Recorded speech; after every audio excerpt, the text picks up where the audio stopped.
Hey guys, it is me, Ginger, and I am finally back to make some videos about how to advertise your book.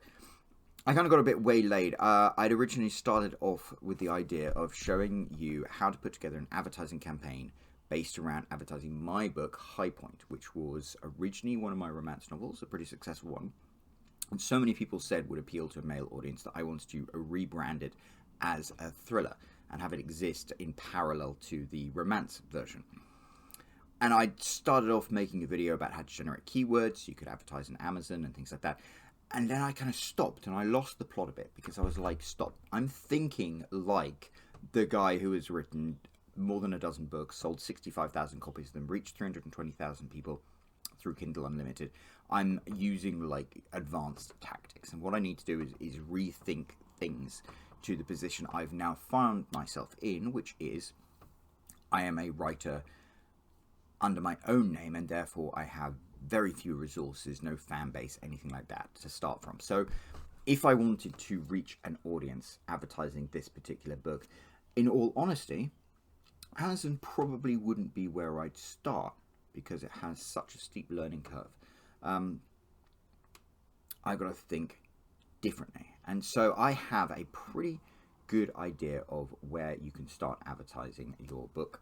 And we'll use this one as an example. I'm going to make several videos about the different options available to you. But before we even do that, there's something very, very important I have to talk to you about advertising in general. Amazon has become a pay-to-play marketplace, which means if you are not advertising your book, promoting it, spending money to get it out there in front of potential readers, your book is pretty much going to be invisible. And I know for a fact because I published this book. It was very well received when I was doing my initial promotions. It got the #1 spot in 3 categories. So people like it, people buy it, people want to read it, but only if they see it. How do we get people to see it? And it all starts with trying to make a book that looks like the kind of book your audience want to read. And this is where so many authors, when they start off, fall flat. I can show you exactly what I mean with this book up here. My first book I wrote. I have now, thanks to the success of my other book, sold some copies of this one. But Adventure Eddie, I wrote in a book called Adventure Eddie way back in the mid-2000s.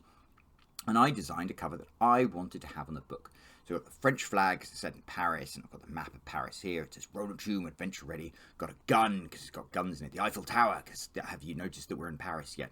We've got money, and we've got this little sports car here, which of course has a huge and important part in the story. And then on the back, I have the blurb, which is written like a metro ticket, and it says, this novel contains high adventure, dangerous situations, car chases, romance, robust drinking, beautiful women, evil villains, classic cars, lager, and lager-related products, and a bit with a dog. It's very amusing, and I enjoyed putting that together immensely, but none of this is the stuff that you will see advertised for sale, because this is something that I created that appealed to me. Whereas when you become an author, if you want to be successful, you have to create things that appeal to your audience. And that is the situation I have found myself in with High Point. I've written a book. I know the book is extremely good. It was successful as a romance novel. I know that there is an audience out there who would appreciate this book written as a thriller aimed at sort of the action-adventure crowd rather than a romance book aimed at the romantic suspense crowd. But where do you even begin with that? And before you think about advertising your book, you should think very, very hard about, is your book something that is worth advertising? Because at the end of the day, one of the most important things that you can know about advertising is it doesn't matter how much money you spend on advertising. If people don't want to buy your product, they're not going to. And with Adventure Eddie, that book up there, it didn't matter how much money I could have spent advertising that, because it doesn't look like other books in its genre, because it doesn't look like books that people feel confident about spending money on. No one is ever going to buy it. And this is the challenge I had with High Point. How am I going to put together this book so that people actually want to buy it? And you can probably tell that it looks pretty sweet at the moment. But a lot of work went into this, and the first thing that I did when it came to work is research. So I make no secret of the fact that High Point was very much inspired by Clive Cussler books, because he wrote these amazing books with history and adventure and boats and explosions and stuff like that. So I knew that this book would appeal to an audience who likes Clive Cussler, and I designed the cover with that in mind. And what I actually did was I went onto Amazon. In fact, let's go to Amazon right now. Okay, here we are on the Amazon homepage. So we type in Clive Cussler, and you can see, well, first of all, you've got these sneaky two things here, which are the sponsored adverts from other writers. But you can see Clive Cussler, Clive Cussler, Clive Cussler. He's got a very particular look to his books. Normally they have a boat and explosions and his name in big letters and the title of his book. And he has a very strong, instantly recognizable brand, and I wanted my books to possess that same kind of brand. And initially, I actually designed a cover that looked extremely like that. In fact, here is the cover that I initially designed.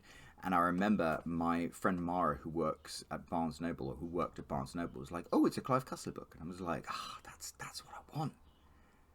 But that's a bit too on the money, isn't it? Because the annoying thing about book covers is you want them to look like the kind of book that people like, but at the same time you want them to stand out. So much of a book cover gives an unspoken promise to your reader that you get the genre that they are interested in reading. And so the Clive Cussler books, having this brand of his books, people look at it and they know, like, oh, that's a Clive Cussler book. And the authors like Tony Reed and Andrew Watts, who try to appeal to Clive Cussler's audience, they get that, and they have covers that also follow those conventions. In fact, if you go to type top 100 thrillers for the Kindle, and you look at the top best-selling thrillers, it's almost like there's a dress code to all of the books. Dean Koontz, Mike Omar, Harlan Coben, Kendra Elliott, Adam Mitzner, all of these books have big sans serif typeface. They've got greens and blues, or yellows and reds, or greys and reds. You scroll through, 80% of these books have a very distinctive style to them. And when you actually get into, say, espionage thrillers, and look at the covers there, it gets even more specific. It's always the shadowy figure, or else the enemy at the gates with the big things. You can go through and make a list of conventions for all of these thrillers and all of these covers, and 70 to 80% of all the books you will find for sale on Amazon in any particular category have their covers meeting certain sort of criteria, meeting certain expectations. And so a reader will look at this cover and be like, oh, sans serif text, shadowy figure, red and yellow color scheme, they get it. They know what I'm looking for in a thriller, so therefore I'm going to buy into this thriller. So when I was trying to come up with a cover for my books, which were based on Clive Cussler, I knew I had to do some things that were very, very specific and very, very on brand for thrillers in general. And that's why I chose the big sans serif text face, and I kept the text face in the top with my name at the bottom, and I used the wraparound image with the boat and the explosion, because it had all of the elements of a Clive Cussler book without like aping Clive Cussler, without pretending to be Clive Cussler. And it was a brand that I came together, and my aim was it looked like something that would promise people what they were going to find in the book, but at the same time it looked like something slightly different, maybe something slightly intriguing. And my advice to you as a writer is, before you even start thinking about advertising, you have to take your book and take your cover and scroll through the top 100 in the different categories that you want to sell your book in, and see if your book looks like it belongs there.